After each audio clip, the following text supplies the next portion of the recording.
Thank you, Winston. And thank you to all the speakers before me and coming after me tonight. Tonight, I'd like to share a story with you about a girl named Suzy. When Suzy was 5 years old, she was introduced to entrepreneurship by her father. Now that stayed with Suzy all her life, through all her strife and achievements. When Suzy was 6 years old, she was sexually molested by a neighbor. What to that point had been a normal childhood turned into one of fear, shame, guilt, and despair. No one heard her. Her mother couldn't or wouldn't hear Suzy's cries. There was only one being that knew what was happening to Suzy, and that was her Alsatian dog, Rocky, who would keep the perpetrator at bay when he was around. But Rocky was a dog, and Rocky had his own life. The molestations continued until Suzy was 12. And Suzy really thought that there was something wrong with her. Why else was this happening? And as a result of that, Suzy closed her heart. When she was 19, she was raped. Suzy entered adult world based on what she knew, which was silence and abuse. By 25, she had 4 beautiful babies and a violence-filled marriage. Suzy knew that if she stayed in that marriage, she would die. So despite having any self-esteem and any self-worth, Suzy found the courage to leave with her children. She rebuilt her life for her children and herself. She went back to school. She obtained a master's degree. She built a career she had always wanted.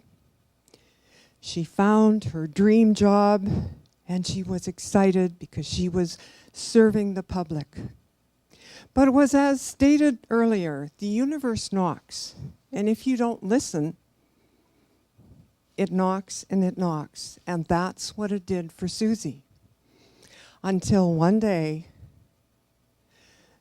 it called so loudly that Suzy burnt out. Now, Suzy's burnout was very much like seeing a bag full of red, rotten tomatoes being thrown against a wall. And you can only imagine the mess that created. And that's what Suzy had to clean up. It wasn't tomatoes to make wonderful margaritas. It was rotten tomatoes. In the midst of all of that, Suzy again had to dig deep to find courage. Because in that whole process of burning out, she also lost her most coveted job. And what was that job? That was being a city manager. And Suzy loved that. She loved politics, but she loved the people more. On top of losing her job, she also, at that particular point in time, was completing her master's degree. And then the day that she handed in her thesis and picked up the community paper, it fell open to none other that page where the universe said, "Look at this, Suzy. What are you going to do about this?" Her job was gone. That was her gift for completing her master's. Suzy was devastated because Suzy was still raising her last child. What was she going to do? So again, despite having that self-worth that she needed, she dug deep, really deep inside who she was. She said, I'm going to make it. And then she also remembered her father's words to her, that if you want something to happen, you better make it happen. And she started her own consulting firm. And with that, she went on to build and build and build. Not so much the consulting firm, but herself. Because it became a journey of self-discovery, a journey of wanting to really find out who Suzy was. There were things that she found out that she didn't particularly like. But she moved through them and on to the next journey. One of those ways of healing that Suzy found really incredible was a journey she stepped into when she was in the Yukon. And that was the journey of doing a 2-week boat trip. And the prerequisite was that you had never, ever been in a canoe before. But you were going on the rivers in the Yukon, and you were going to have to whitewater raft, and you were going to have to get through the rapids in the boat with no water in it, upright. What a journey that was, but what a metaphor that has become for Suzy's life.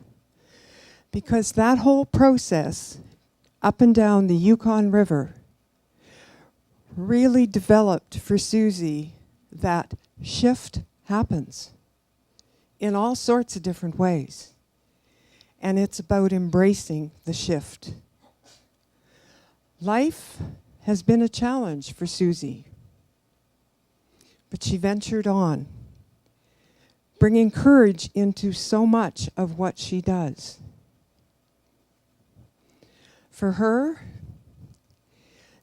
she also discovered recently that part of what was going on for Suzy and why she struggled so much as a little girl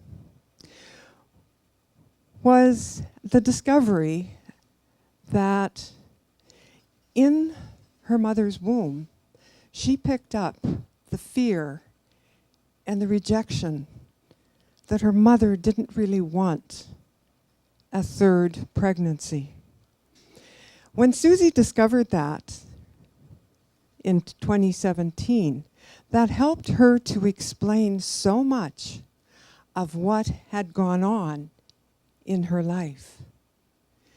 Why she lived from this place of fear, which wasn't really fear, it was a fear of rejection and all the different things that Suzy did in order to, in a lot of ways, keep herself small and live just on the edge of really having the most wonderful life. But Suzy has come through that, and Suzy is moving forward. And one of the things, truly, where Suzy is concerned, is for each and every one of us, that life is truly wonderful, and we have to dig deep sometimes to pull up the courage, to step into it, and to move forward. Because when I was a little girl, I was known as Suzy.